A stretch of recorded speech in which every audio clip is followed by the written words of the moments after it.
So, where should we begin? There are couples who do not talk to each other, and they could use being more in dialogue about the issues of their relationship. But then there are couples who, with the best intentions, don't stop talking. They process non-stop. And they also find it useful to bring in the whole psychological jargon that has become so much a part of therapy speak. And they label every situation and each other and their personalities and their dynamics. And it's not really helpful. In fact, those are the very couples sometimes to whom I want to say, when you go out, don't talk.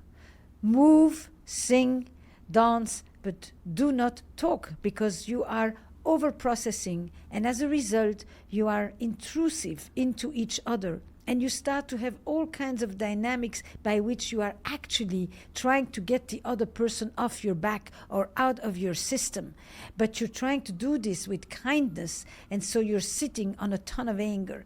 And none of the words actually give access to this, but that's what is actually underlying it. So let's go and unearth it together. I'm Esther Perel, and this is Where Should We Begin? None of the voices in this series are ongoing patients of Esther Perel. Each episode of Where Should We Begin is a one-time counseling session. For the purposes of maintaining confidentiality, names and some identifiable characteristics have been removed, but their voices and their stories are real.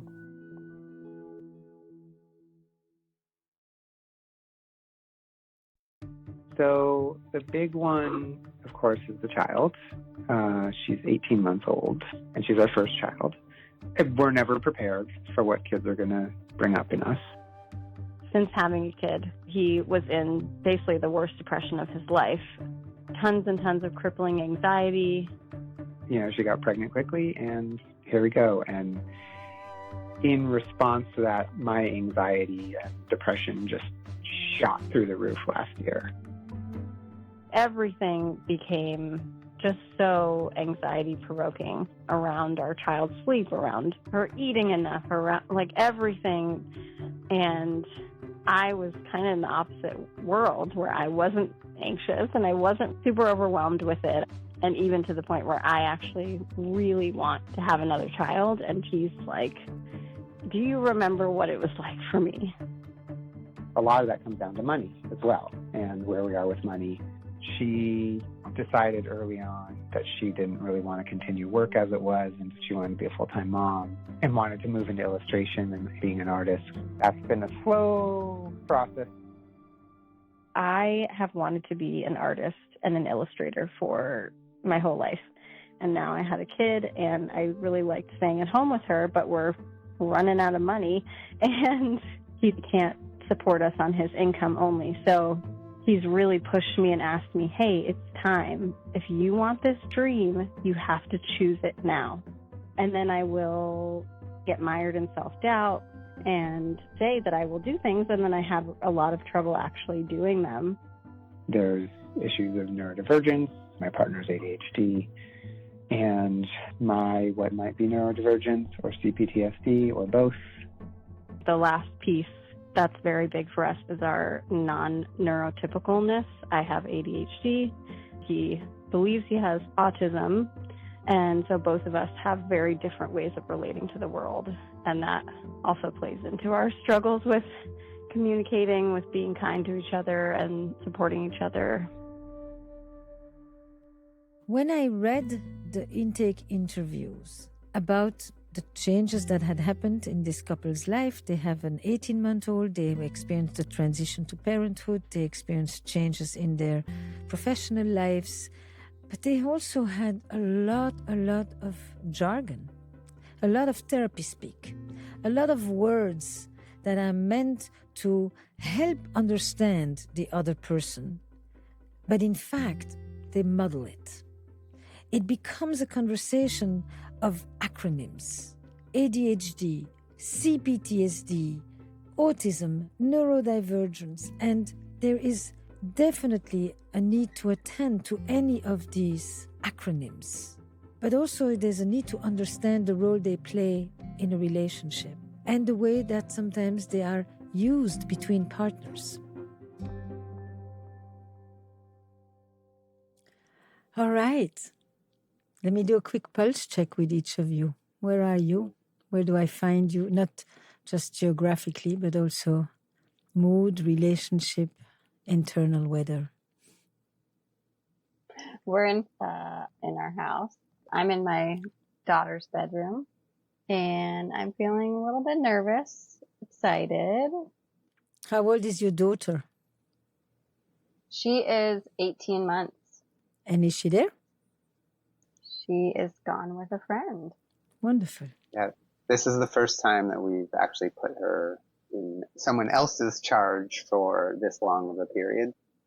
And you experience relief, freedom, space, or you experience primarily anxiety, worry, concern at your daughter being with a friend, or even joy for that matter?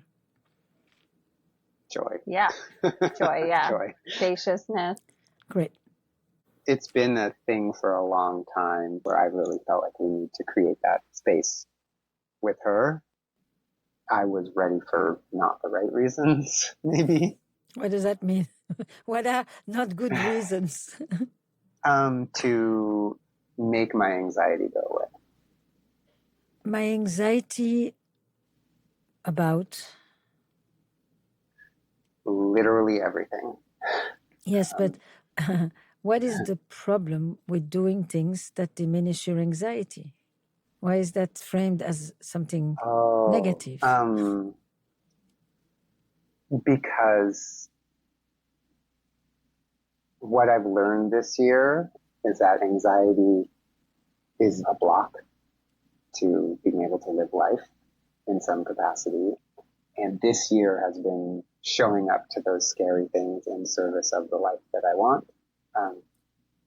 In the past few days, I just had a meeting with my business coach, and he brought me to saying something that not only dissolved all my imposter syndrome, it also dissolved this very powerful story that I'm pointless, that my life is pointless, that I'm never going to be the person that I'm supposed to be.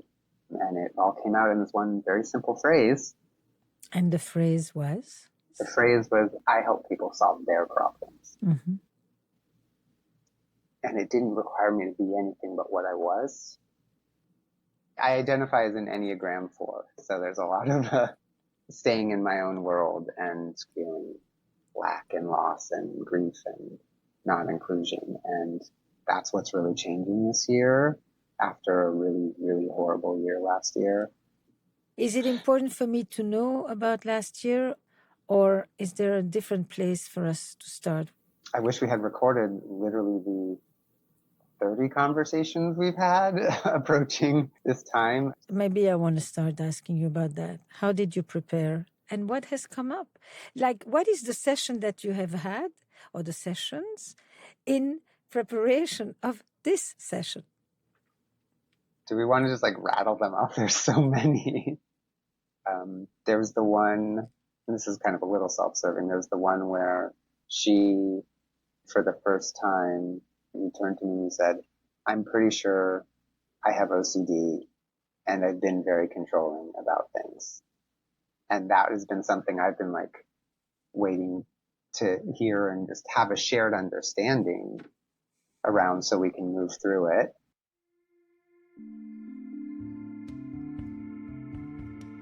I often say in the beginning of a session that I'd like to meet the people before I meet their problems, because I sincerely believe that we are more than just the problems that we face. And the same is true for our diagnoses. It is helpful to know if we struggle with ADHD, or if we have neurodivergence, or if we are on the spectrum. All these terms that have really proliferated in the last years have helped us articulate ourselves, make sense of who we are, understand our relationship to others and to ourselves. But I sometimes use them more cautiously, because we sometimes also can run into the danger to collapse a person into a diagnosis, to see them only through one lens, Many people live with health and mental health conditions. That doesn't define their entire being. It says a lot about them, but it just doesn't say everything about them. And the last thing I would want to do in my work is curb the curiosity for knowing more, because we think we know, because we have the refuge of the labels. There's another conversation where we both acknowledge that for as much as we love and care about each other, we've been so focused on our own survival that we've treated the other person's coping mechanisms as a problem. And I was setting up a dynamic where I responded to her with judgment, annoyance, trying to change her, shaming her, telling her she's doing it wrong. So that became a standard way of our interacting. So we had 2 accountability sessions, and you connect them to the fact that we were going to have our conversation today? Why? I tend to be the space taker, and so I would really like to create space for her to share. For her. Yes. This was a very nice move on his part, to know that he had had a chance to express himself at quite some length and to just basically say, I know I can take the space. I want her to join us at this moment. And I didn't say it, and I'm saying it now. I feel like the two of us are really committed to each other and really invested in each other.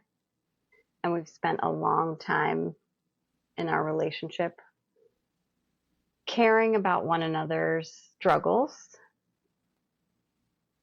But we also feel so stubborn and so adamant about ourselves getting heard and feeling like we're really being taken seriously by the other person. I think that's like a huge part of why we just keep running into the same problems in pretty much every area of our lives, is that we both care about each other deeply, but we don't trust each other to really care about the other person as much as we want them to.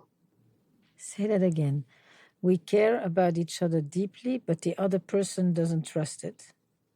Yeah. So I care about you, but you don't trust that that's what I do. Yeah. And how does that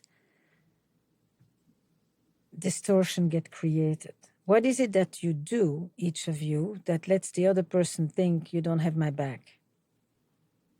I think our actions and our words are different. I certainly know that for myself with my ADHD.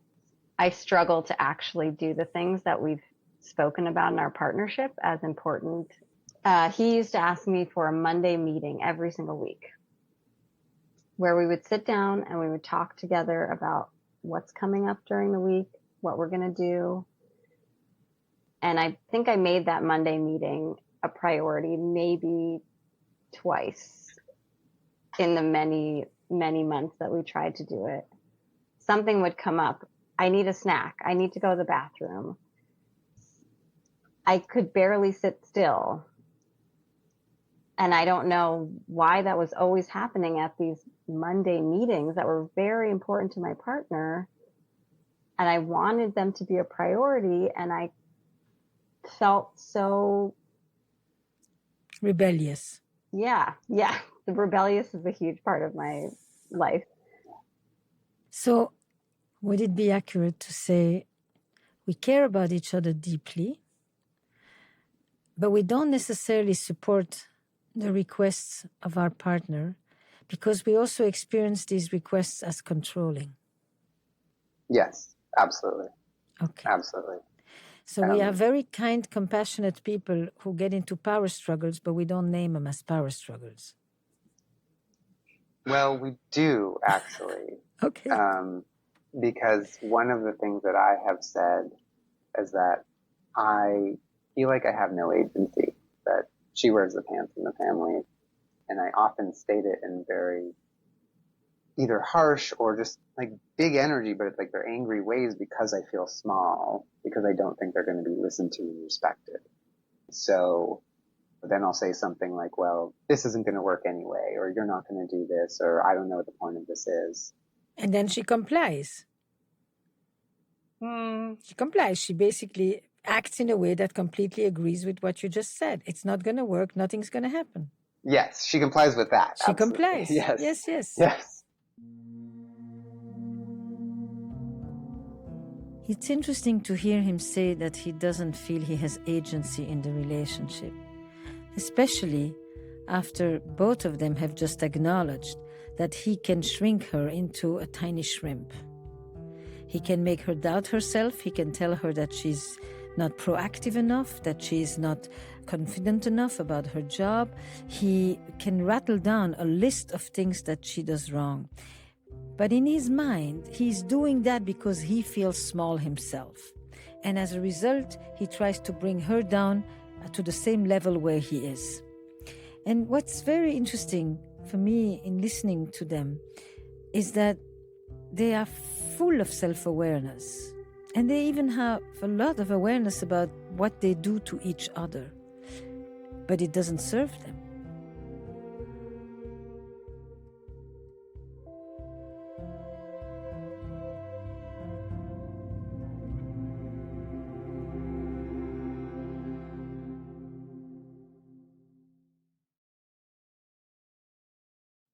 You know, I had a period, I tried to set up a lot of systems because I'm a systems thinker. But yeah, it was that sense of like, okay, we'll try this. Okay, we'll try this. Okay, we'll try this. And then none of the things worked out, and I felt very alone. And the metaphor that I've been using a lot lately, the idea that I'm running around plugging holes on a boat left and right, and that's my entire existence. And I could imagine you saying, where's she on this boat? And I'm like, oh, she's up at the top deck, pointing it at all the beautiful islands that she wants to go to and grabbing the steering wheel and sort of pulling it left and right, while I'm down here by myself being like, there's this massive hole, and now there's all these other little holes that keep popping up every day that I have to keep fixing, which, as you can tell, anxiety. And really the question that I felt like we could bring to you is like, how do we get it so we're steering the ship together and plugging the holes together? That's your question. That's my question. What's your question? I want to know, what's it going to take for us to trust each other? I think the way that we communicate feels like we don't believe each other's on the same team. And so I really want to find a way that we can connect and care about each other in our everyday life. Mm-hmm. Instead of, what do you do? It feels like now everything that I say to him, he's taking it as I'm judging him. I'm telling him he's wrong. I'm telling him he did something that isn't working. You know, I will say something to him like, oh, I'd really like for the baby's food to be cut a little smaller. And he'll say, I've got it. I know what I'm doing. Don't tell me what to do. And he's always feeling, it seems like he can never do something right for me. And I think if we trusted each other more, he would know I wasn't coming from that space. I was just sharing my preference. In highly reactive couples, this is very common. If somebody says something about the food, the other person hears it as if it's about them. Everything gets personalized and seen as an attack. They talk about trust, they talk about vulnerability, they talk about anxiety, depression. They don't talk about aggression. But in fact, the relationship is permeated by aggression, covert and overt. And I think they're trying to behave very well in front of me, but when they say these things to each other, as she just said, around the cutting of the food, and he says, you know, once again, it's not the right, I'm imagining in myself a reaction in him where he feels attacked. It's that differentiation that needs to happen, that is first and foremost to distinguish between a criticism and a request. And at this moment, this is blurred. And the other way around, how does it go? Yeah. I feel like I'm pretty generous with the requests he makes, but I often question them. And that also creates a lot of distrust. He brought something to me a couple of weeks ago and said, I'd really like to consider this as a new way of thinking about our child's sleep. And I said, well, I don't really believe that. I don't really see it that way. And when I say something like that, he'll often say, I really would have appreciated if you had said, wow, that's a great insight. I'm so glad you're learning that. That is so cool. I really want to support you. And I don't know that I trust that, or that's not my opinion. But I often come back immediately with a response with some kind of triggered way of being that is just not appreciating and acknowledging him for the work that he's done. When he says, I've got this, I know how to cut the food, you think, oh, how could I say something and he not take it so personal? Or you get annoyed? Probably both. I wish that I could say something in a way that didn't make him feel bad about himself or wrong for doing something. But I also recognize that I comment on pretty much everything. And that's not necessarily helpful in a relationship. If when I sit with a couple and I see one person putting the other one down, there is a sense of, oh, that's the direction of the arrows. But then if you wait long enough, you suddenly realize that actually the other person is doing something quite similar. So they are symmetric. They are both doing the same thing to each other. That's part of why they're both able to recognize we don't trust each other enough. We care deeply about each other, but in fact, in our interactions, that's not what we end up experiencing. And yet they both say, we have this deep connection and we could do better. And they find themselves a bit miffed that they are derailing. And they don't understand why they're at each other's throat much of the time.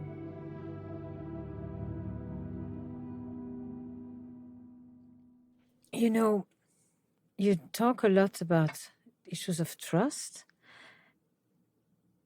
but I'm sensing other things as well.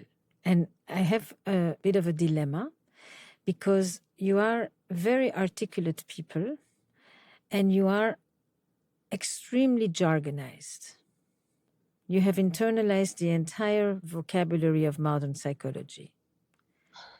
You label every behavior, you label yourself. It's like you're not unhappy, you're depressed. You're not worried, you're anxious.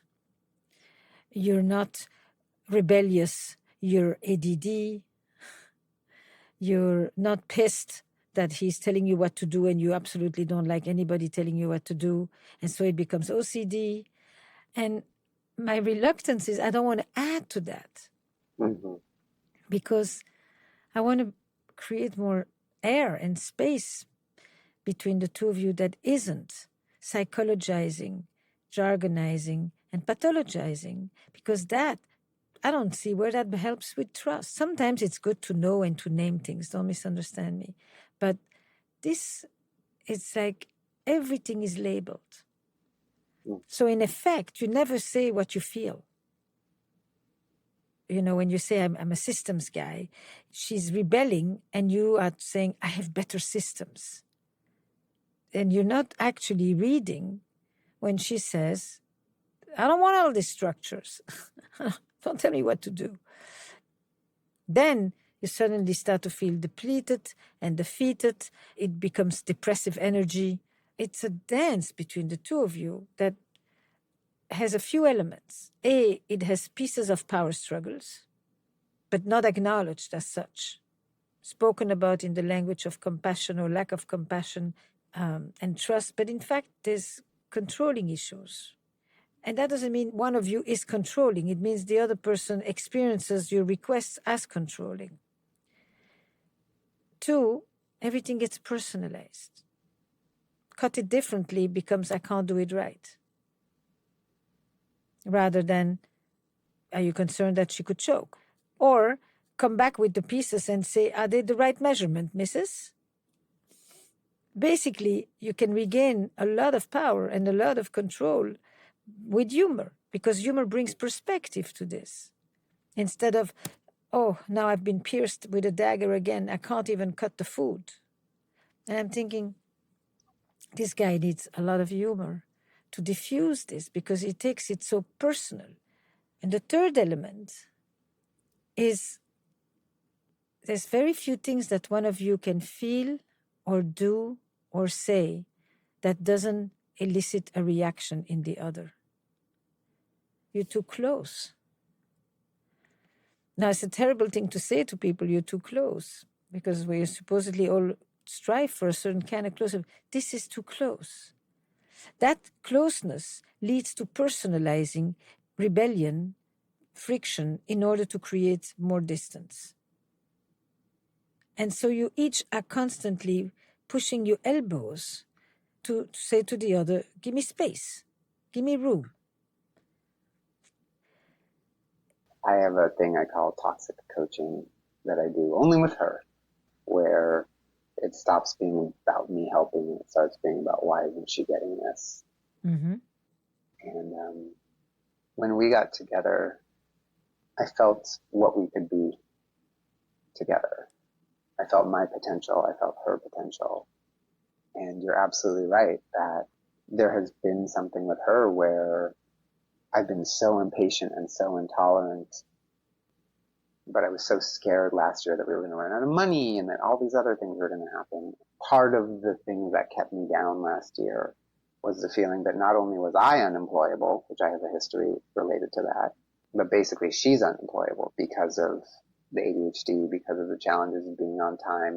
It created enough fear in me that I didn't know if she would actually be able to earn money, although she has earned money in the past, and actually for a large portion of our relationship has been the major breadwinner in her own way. That's fine. But, she's been saying she wanted to be an artist for 10 years. And then now it's like, in the more impatient way, I'm like, okay, what are you doing? Just choose to do it. The word anxiety, which he uses frequently, is so important to decode, because he sees himself filling the holes in the ship. And he describes it as his being anxious at the same time as he says, I am responsible. I'm looking at all the fractures in our relationship. And she is dreaming about islands.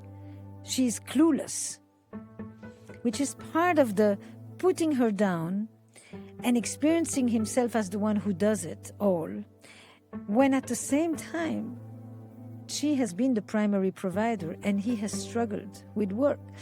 And so part of what he wants is he wants her to be productive, accomplishing, confident, to compensate for what he feels he doesn't have inside of him. I mean, it's a very interesting thing that he coaches her when she's the one who's actually been doing quite well. She may be in transition. She has questions about if she wants to be an artist as a career or if she wants to be artistic. But fundamentally, she's done quite well. And that is covered up all the time.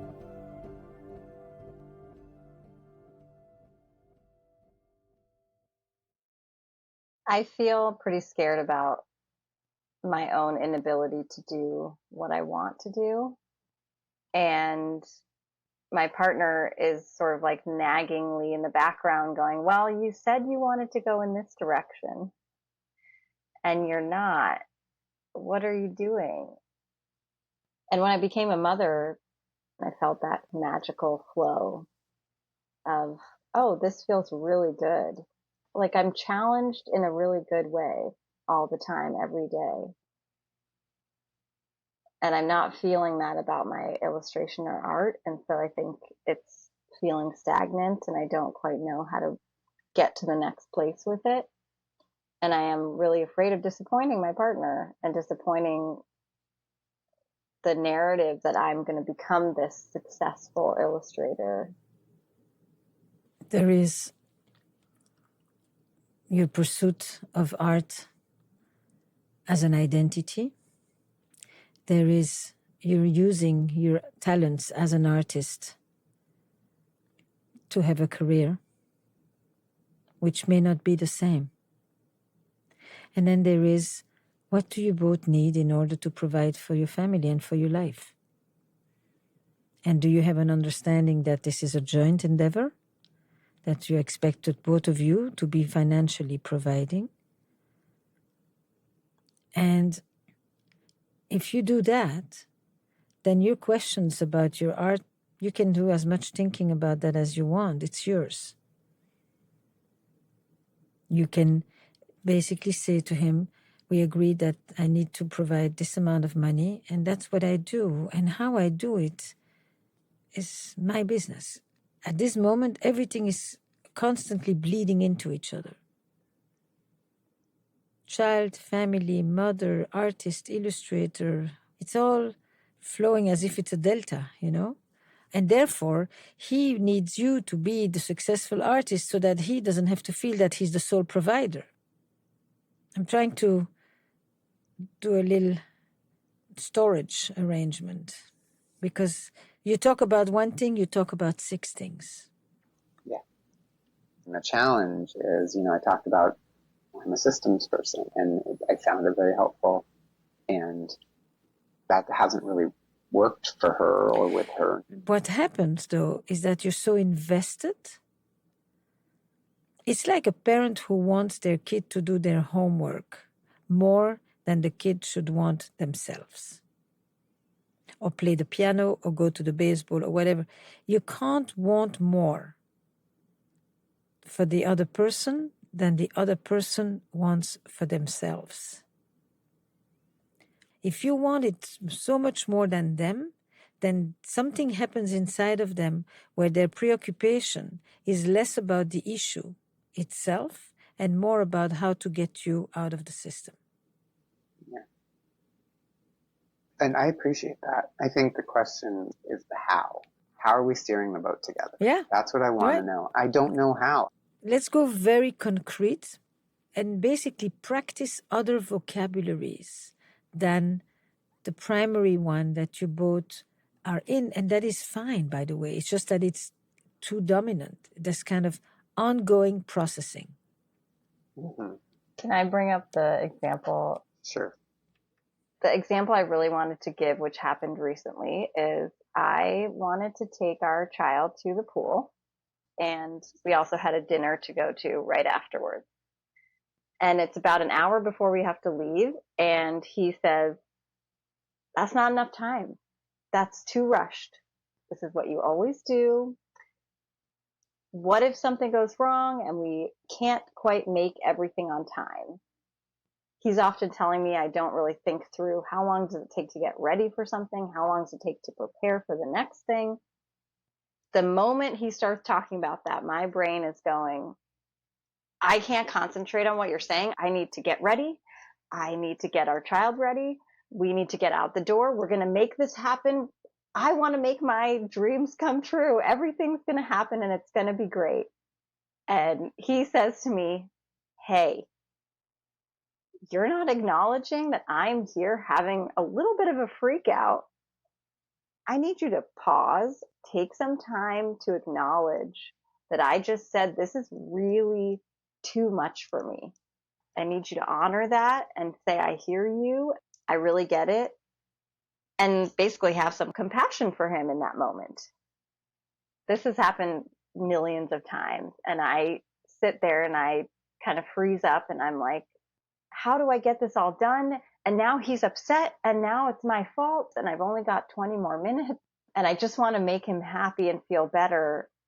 So I'll just say, I hear you. Okay, it's fine. I won't be late. And that really triggers him because he'll say, I don't trust that you actually care about me right now. It feels like you don't care that I'm overwhelmed, and you don't care that this is having an impact on me.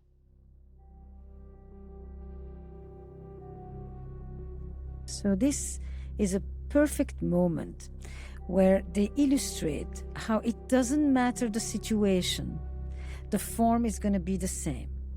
When she says, can you cut small pieces, he personalizes it as if he can't cut a food for his child. When she says, let's go to the pool, he says to her, you are a klutz with time, you can't schedule, you have no sense of chronology. And instantly they have both taken an issue and made it something to blame the other person with and to diminish the other person with. And that's, for me, the moment when she said, it doesn't matter, this happens all the time, it's always the same. This is the moment when they are describing to me the always the same.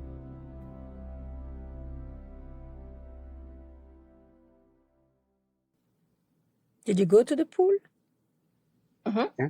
And did you go to the dinner? Mm-hmm. Yeah. And did it work out? Yes. The thing that jumped at me when you told this beautiful example, because it's very rich. This could be a few hours just on that, you know. First one is, I want to go to the pool. And he says, but you never plan, you are always late. So you start with an activity and it becomes a rant about your personality. There is no longer a discussion about timeliness or ability to put two activities. It's not about the subject anymore. It instantly goes to the person. And then once it becomes about the person, the sad piece is that she tunes you out. She recruits you and she tunes you out. And that's confusing because she brings you in, you play your part, you do the reasonable person, and then she basically tells you, you're a bore. She tells me that who I am and what I am doesn't matter, and that's back to my past. Okay, let's go there. So there you go. Go ahead. I was raised in a house where I was provided for materially, but lived in fear, particularly of my stepfather, and of the day that the verbal harassment and yelling would turn violent. It didn't, at least not physically.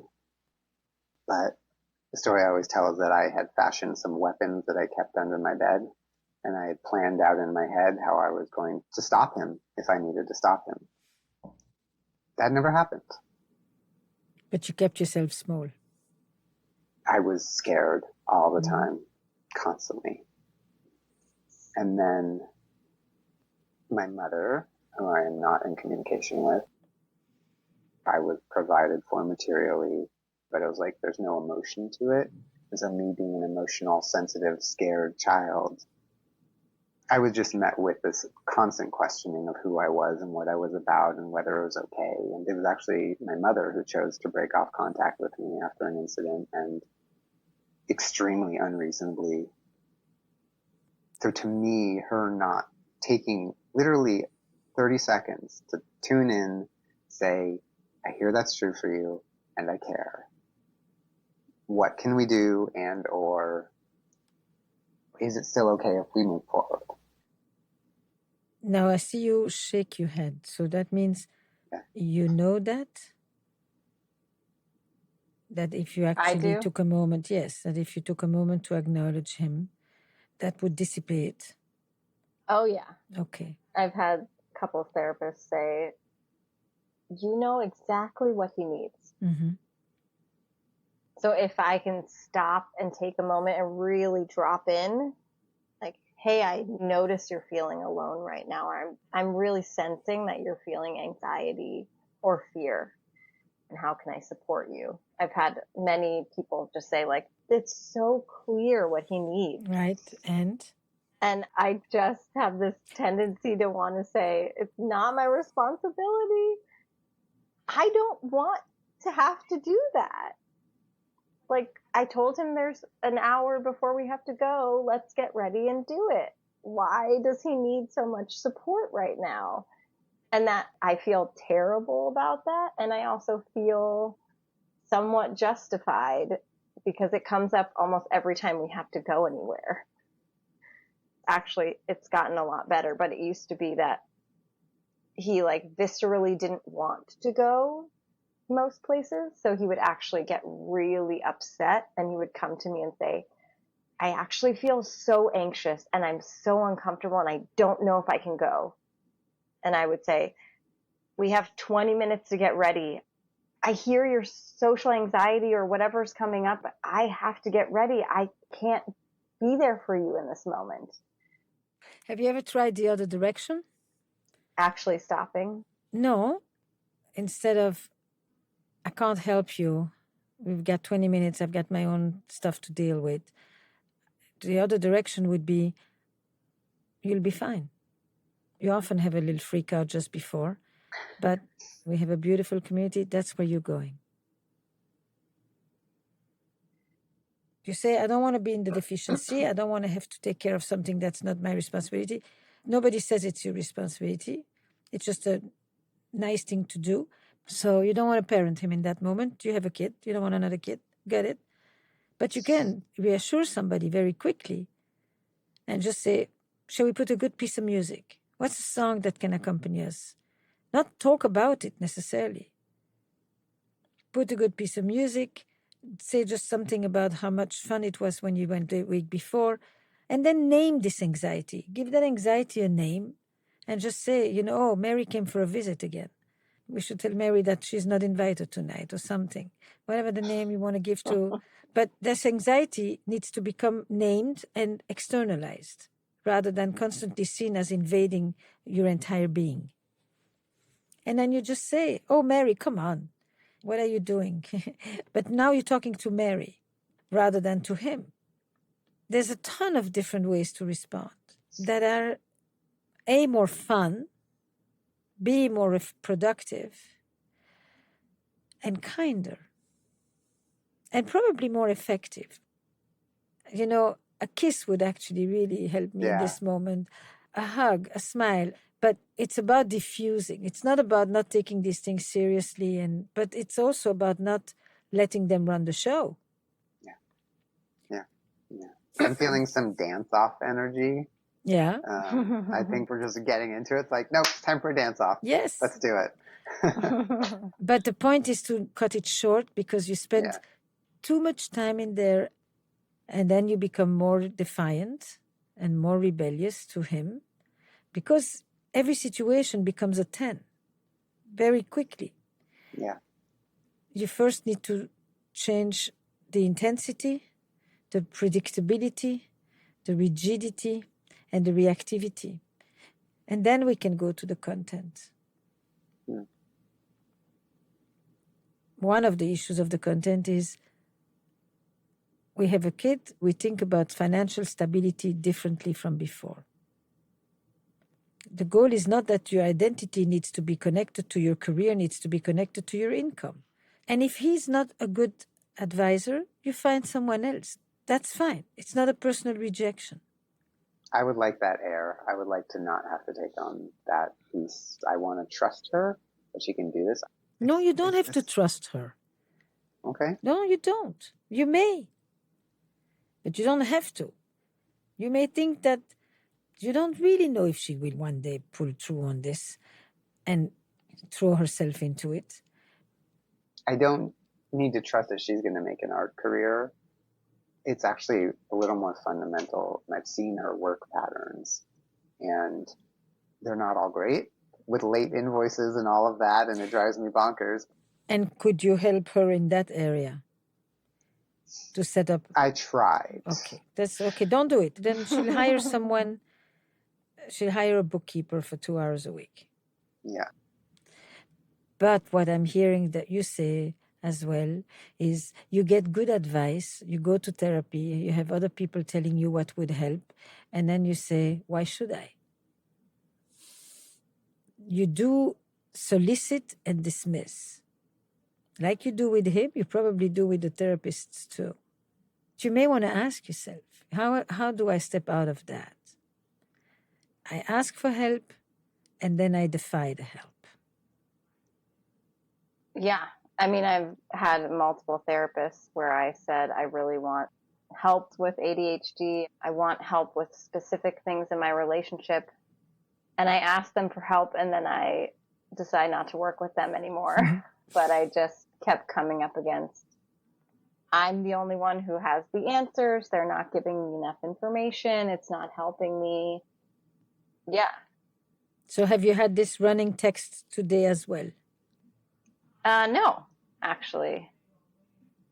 I really appreciate the humor idea.